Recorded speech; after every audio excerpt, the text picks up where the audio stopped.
Kejaksaan Negeri Sleman memfasilitasi upaya restoratif justice dalam kasus Hogi Minaya, 43, pria di Sleman Yogyakarta yang jadi tersangka usai bela istrinya dari jambret. Upaya tersebut digelar di kantor Kejaksaan Negeri Sleman, Senin, 26 Januari 2026.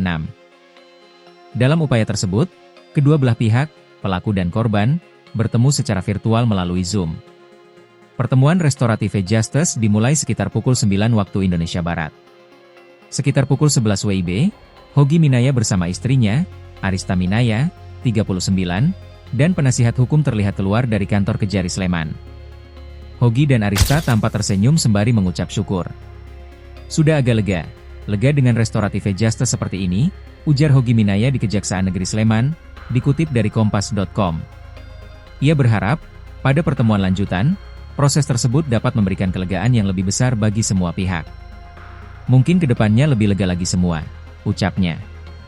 Hogi mengaku tidak menyangka upayanya membela sang istri yang menjadi korban penjamretan justru berbuntut panjang hingga berujung penetapan dirinya sebagai tersangka.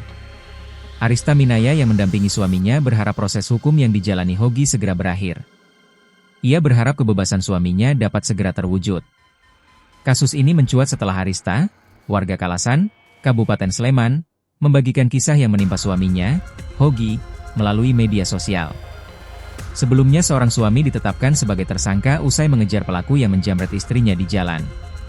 Polisi menetapkan Hogi Minaya, 43, sebagai tersangka lantaran dua pelaku jamret itu tewas dalam kecelakaan lalu lintas.